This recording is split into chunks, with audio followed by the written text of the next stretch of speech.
You want to know what real whiplash feels like? Try coming home from 3 years overseas, dodging IEDs, sweating through endless nights in Afghanistan, dreaming of peace, and pulling up to your family's lakefront cabin, only to find the whole place hijacked by a woman you've never even met. I'm talking $4 million in property, my grandfather's dirt road, now blocked off by a $2,000 electronic gate, fake stone pillars, and security cameras pointed right through my windows. The whole thing's renamed Willowbrook Estates, like she's running some high-class resort. And to top it off, my elderly neighbors are being charged $50 just to visit their grandkids at the lake. Yeah, that happened. I wasn't 5 minutes out of my truck, dusty, jet-lagged, still smelling like army barracks, when this woman comes flying down the hill in a golf cart, designer shades, hair sprayed to the heavens, screaming, "Private property. You're trespassing." I just rolled my window down, slow and calm, holding up the deed my granddad signed in '87, back when this woman was probably still learning how to spell her own name. Her face melted, sweet smile gone, because she knew exactly what she'd gotten herself into. Let me back up a sec, because I want you to really get how wild this story is. I'm Marcus Brennan, 34, just finished up my last tour as an Army engineer. My granddad bought this slice of Lake Thornton in the '80s for 12 grand, 40 acres, 800 feet of pristine shoreline. He built the cabin with his own hands, pencil marks still on the beams, deck rails worn smooth by 3 generations. Every holiday, every reunion, every fight about who caught the biggest walleye, it all happened right there. When he passed while I was overseas, the will was ironclad. He left it to me, and I swore I'd retire there. But life doesn't pause just because you're in uniform. And while I was getting shot at in the desert, this woman, Deardra Hutchinson, was running her own campaign back home. Divorced, angry, fresh from Minneapolis with a wad of settlement cash, she rolled in, bought the ugliest house in 3 counties, and started acting like she was the queen of the lake. She turned a neighborhood built on handshakes and neighborly help into her own kingdom, patrolling in her SUV, suggesting voluntary road fees and shaming anyone who didn't fall in line. Then she convinced a clueless county clerk to reclassify our family road as her private entrance. Suddenly, people who'd lived there for decades were being locked out, nickel and dimed for everything. But here's what'll really fry your brain. She told the whole community I died overseas, claimed my place was abandoned, that she was managing it for the greater good, even gave tours to real estate developers, talking about how they could slice up my family land for a tidy profit. When I came back, expecting to find things just as I'd left them, the locks were changed, my family photos dumped in the shed, and every window had a camera pointed at it like I was under house arrest. 3 days in, I get this letter, smelling like cheap perfume, 8 pages long, full of legal threats, community assessments, fake compliance inspections, and fines for an HOA that never even existed. She wanted thousands. But military life teaches you, never lose your cool, gather intel. So that's what I did. I camped out at the courthouse, digging through records, piecing together the scam. Turns out, she'd never even filed the right HOA documents with the state. It was all smoke and mirrors. The county engineer admitted she'd slipped the road reclassification through without public notice. She was counting on nobody noticing, hoping I'd stay gone or just fold. But here's where the plot thickens. I discovered her divorce settlement required her to keep her property value above $400,000 or lose her alimony. Lakefront access can bump property value 20%, easy. She was desperate to control my land, not just for ego, but to stay afloat, pay her mortgage, keep her lifestyle, avoid financial collapse. She'd been collecting road fees from 7 families, pocketing everything. No maintenance, no accounts, just theft. I started making rounds, played my grandma's cookies in hand, and learned the real scope. She'd tried to buy my deed from the court for pennies, scammed an elderly neighbor out of almost signing over power of attorney, filed police reports claiming I'd threatened her, slapped up "no trespassing" signs everywhere, and went full-blown Real Housewives, weaponizing social media, painting me as a violent, unstable vet. She wasn't just coming after me now. She was fleecing the whole community. Old folks were skipping meals to pay her imaginary fines. Businesses tanked because fishermen wouldn't pay her gate fees.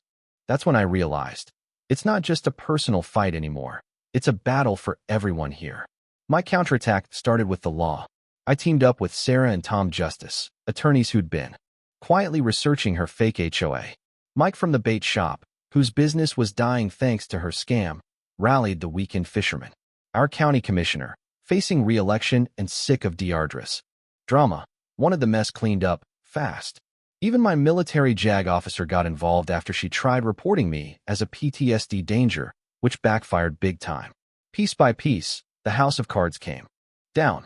We found evidence of fraud, bribery attempts, faked legal documents, even a private investigator she tried to pay to plant drugs on my property. The turning point was a packed county commission meeting, press, neighbors, and a mountain of evidence. Her own lawyer quit on the spot. The sheriff handed her a warrant, and the state revenue agent dropped $47,000 in business license violations on her desk. It was over. The next week, the illegal gate came down, stone pillars hauled away, the road opened up again. Deardre pled guilty, paid restitution, lost her house to foreclosure, and vanished. We formed a real cooperative, transparent, voluntary, no more queens. Property values went up, businesses bounced back, the whole place breathed easier. But that wasn't the end. We launched a program, Operation Homecoming, helping military families protect their property while they serve. We've stopped a dozen HOA scams, recovered hundreds of thousands in stolen value, and built a network so nobody has to fight this alone. And yeah, I married Sarah Justice by the lake last fall, surrounded by the very neighbors who stood with me. Listen, here's what I learned.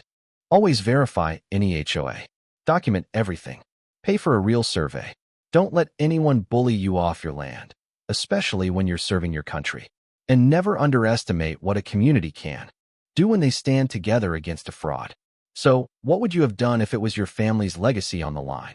Drop your story in the comments. Tell me where you're watching from. Share your HOA nightmares. Rate this drama out of 10.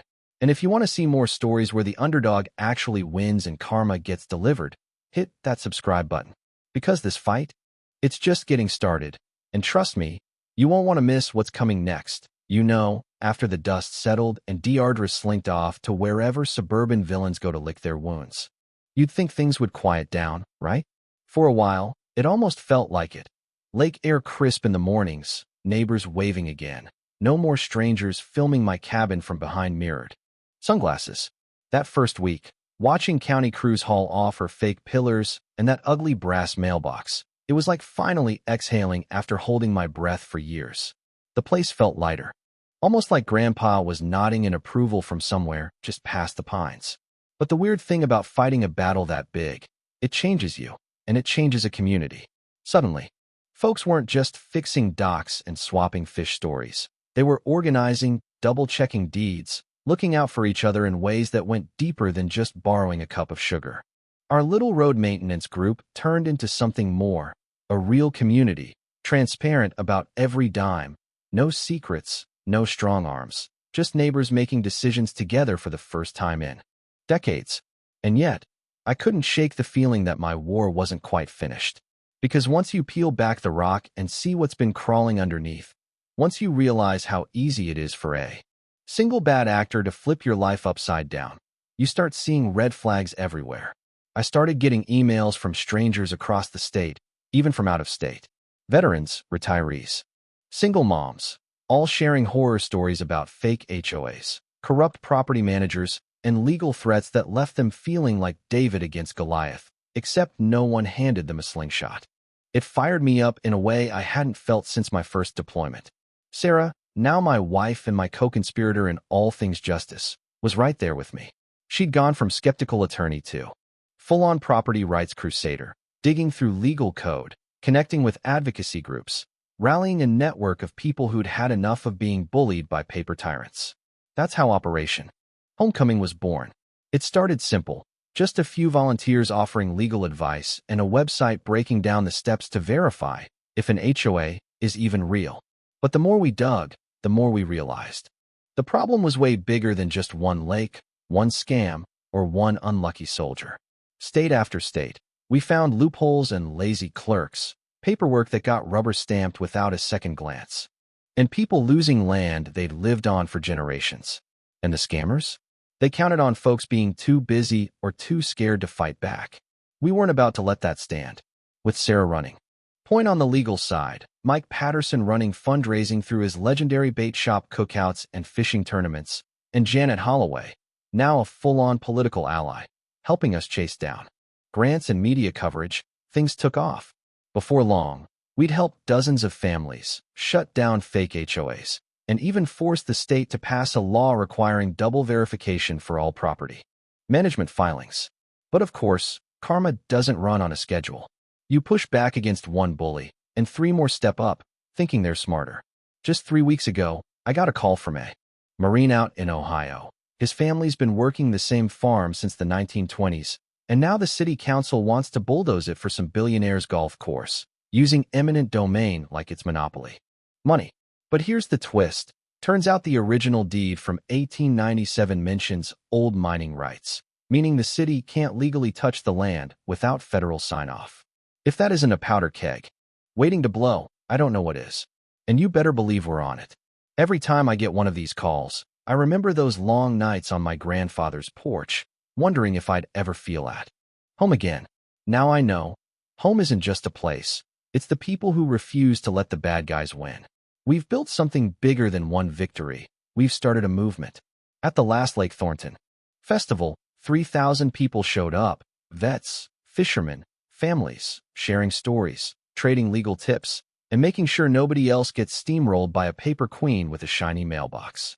Looking back, I realized Deardra never stood a chance. Not because I'm special, but because I had a community that finally remembered what it meant to stand up for each other. And that, my friends, is how you keep the American dream alive. One stubborn neighbor, one good deed, one victory at a time. So here's where I turn it over to you. What's your story? Have you seen a scam like this where you live? Do you know someone fighting to keep their land or stand up to a crooked board? Drop your story down below. Let's make sure nobody else has to go through this alone. Hit like, smash subscribe, and share this video if you believe justice is worth fighting for, even when the odds look impossible. Because if my granddad taught me anything, it's this: you can't choose your battles, but you sure as hell can choose not to back down. And as long as there are good people out there, we'll keep winning, one property, one neighbor, one victory at a time. See you at the next showdown.